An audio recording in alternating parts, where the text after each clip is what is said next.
the report. Hence, I'm saying, if at that point we had evidence, I would have acted differently. Indeed, and that's what I'm confirming. So basically Yes. what you are saying is, if you knew then what you've since come to learn Yes. through the commission, you would have acted. That's your Correct. testimony.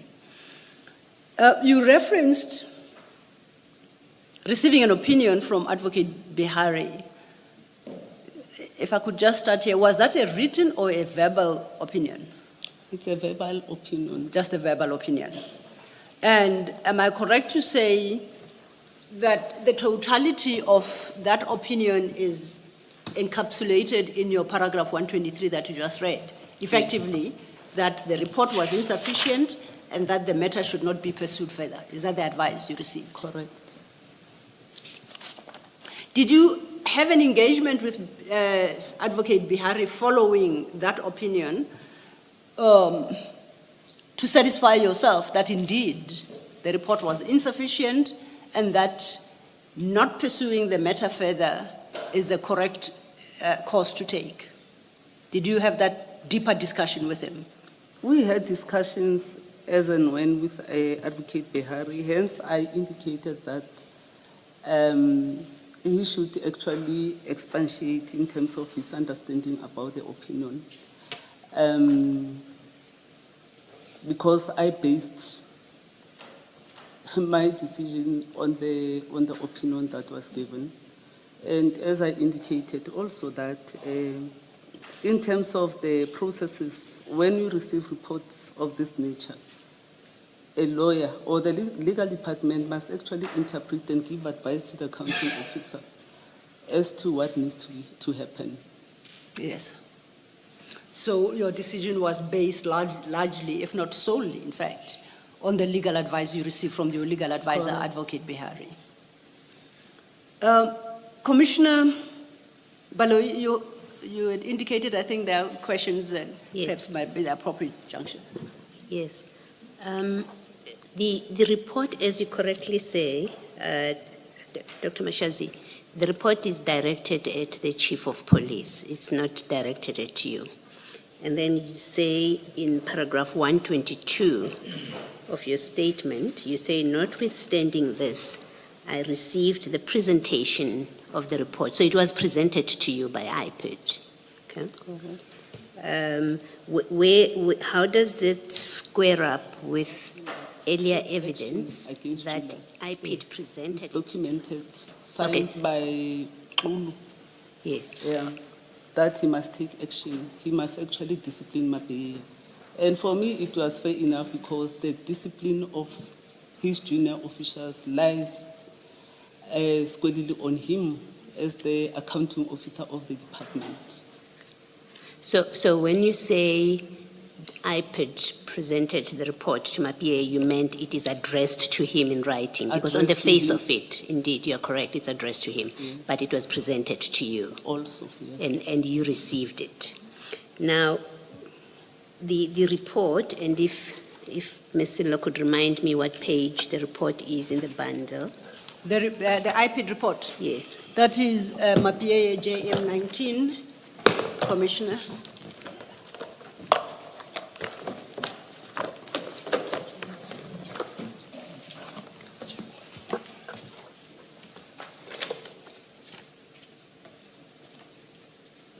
Yes. So the report discusses the complaint, the allegation in paragraph 1.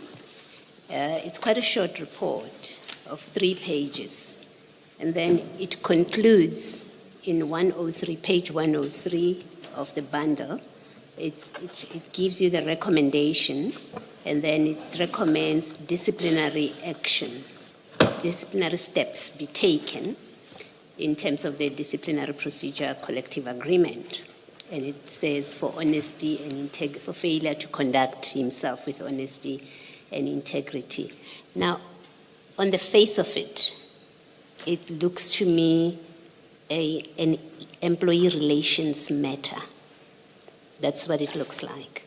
Why would you refer this recommendation to Advocate Behari and not your head of HR, Ms. Kasheka? For me, at face value, I looked at the report and it contained like memorandum of agreement. And for me, I took it that it needs a legal opinion to advise. I thought you received the memorandum of agreement This- later, the evidence. You didn't No, it- receive it with the report. It was part of the report. So when you received the report in September 2023, before you gave it to Advocate Bihari, it already had the memoranda, the two memoranda. No, this one is a memorandum of agreement concluded between IPID and South African Police Service as well as EMPD. I'm referring to this memorandum. And it was part of the report that was sent to Chief of Police to take action against Mkhwanazi. So you say the reason you gave it to Advocate Bihari, it is because it contained a memorandum between the IPID and the EMPD. Correct. And you were asking him to do what? Because you've got a report which recommends disciplinary action. That's the action that is required from the city and you have from the municipality, and you have a head of HR. What are you saying Advocate Bihari should do with that recommendation? Because he's not Mr. Mkhwanazi's superior. I did not look at the recommendation only. The report itself, the content of the report, it must be interpreted legally and I must be advised legally. Obviously, the HOD HR will come and testify about labor relation issues that are related to the report. Okay. Now, I'm not concerned about the HOD. We will speak to her when she does, because she will come and testify. So we will speak to her. I want to understand why it is you receive, there's a complaint, and you are told in page 1, in one short paragraph, what the allegations are. And in page 2, there's an analysis of what that investigation has revealed. And then you, in fact, the only reference to a memorandum is at page, it says, in the second page, it says, it has been ascertained that the suspect was acting and further discovered that the chief of police and deputies do not have powers to enter into a memorandum. The IPID memorandum with EMPD, may be missing it. I don't see any reference to it, so I don't understand when you say the reason you took this to Advocate Bihari is because there was a memorandum between the EMPD, which had accompanied this report, between the EMPD and IPID. I don't see a reference to it in the report. In terms of my evidence, when I started responding to this question, I indicated that anything that has memoranda or any document that would come from external service provider or external, remember I'm running 26 departments and I'm not like legally trained or HR or engineering and so forth. Yes. For me to take a safe route, I need an advocate or the legal department to interpret some of these things before I take action. Okay. Let me ask you, let me try lastly. You've told us you've now had the opportunity to read this report from beginning to end. And you say you now realize that whatever advice Mr. Bihari gave you was not helpful to you. Do you accept, now that you've had the chance to reread it, do you accept that given the recommendation in this report, the proper directing of this report would have been to employee relations or to HR to deal with what it recommends? I agree. Thank you. Thank you, Ms. Silva. Thank you, Commissioner. I think it's only appropriate to conclude with these matters regarding the memoranda, the blue lights and IPID, And I know they appear under different questions in your statement, so I will jump then about. Please pull out the annexures, the annexure file for NISA. You can close the MAPIA file for now. Yes.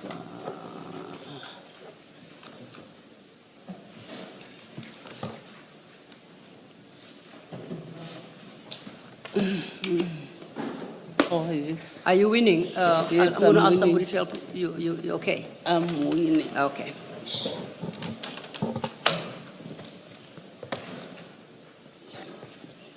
Okay, if you've looked. Annexures, ne? Yes, annexures file, thank you. I want you to draw your attention particularly to annexure PN 1919. Annexure? PN 19, that would start at page 344.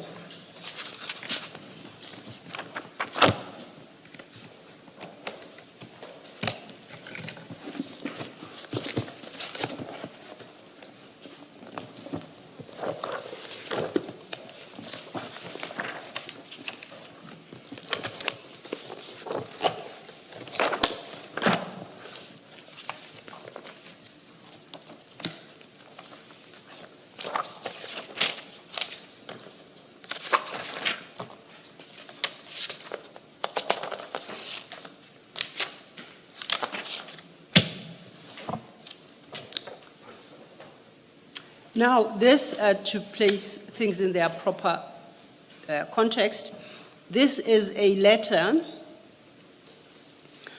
addressed to Mr. T.A. Kiefelakai, the Director, Investigations and Information Management, as well as Acting National Head Investigations, IPID, and copied to Mr. W.M. Kulu, Senior Investigator, IPID. Mr. Kulu is the investigator in the IPID report that we have just been working through. It's dated the 6th of December 2023, and if you go to the last page of that at 348, you will see that it is signed by Advocate Njabulo Zulu, legal advisor, and Thabo Makwiting, acting HOD Corporate Legal Services, both with the city of Ikuruleni. You confirm you know them and they hold those positions. They held at the time those positions. Correct. Have you ever seen this letter and have you ever had opportunity to consider its contents? This letter, as I was made to understand, Yes. was an internal letter from the department, and according to Advocate Kemi, said this letter was leaked illegally. It was never sent to IPID. That is my understanding according to the letter, but I haven't seen the letter. You've never seen this letter? I've seen the letter now in terms of the bundle that we received.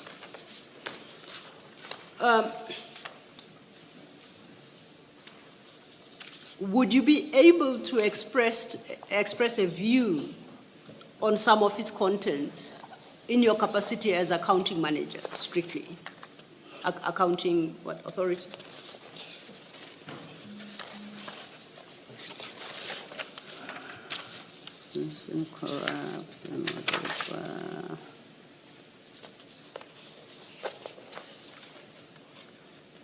Would you be in a position to engage effectively with this document?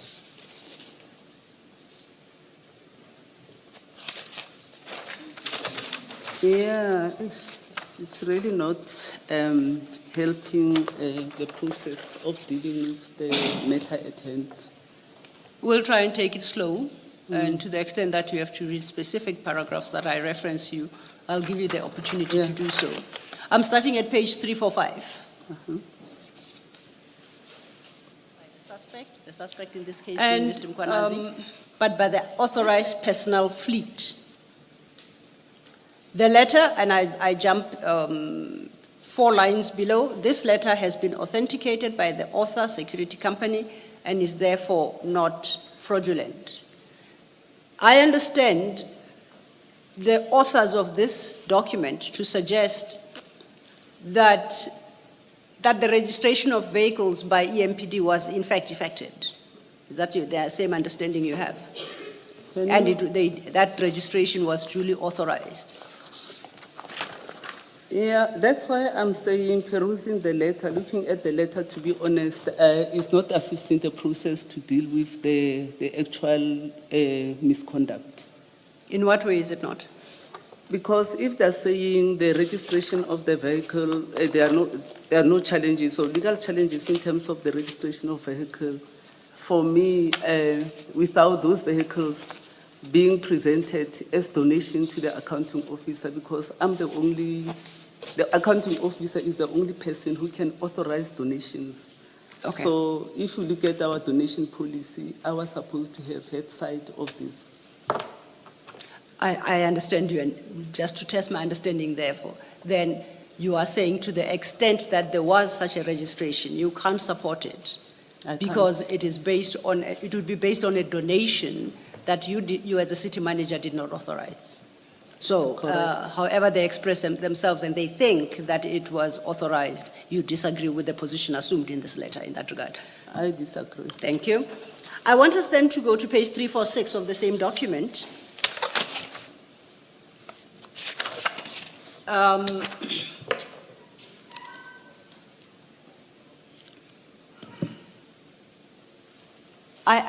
In fact, I'll start at 345 at the penultimate sentence of 345. It records, and I read, Stein furthermore states that this is the norm as my understanding, as SIT program, Caesar's program, and Gauteng heavy vehicle donations were donated only on a letter.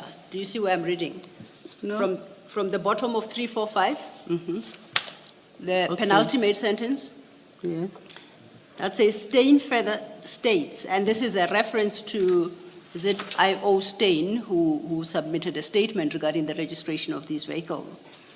And it quotes him as having said, this is the norm as my understanding as SIT program, SIT, S-E-A-T program, Caesar's program, and Gauteng heavy vehicle donations were donated only on a letter.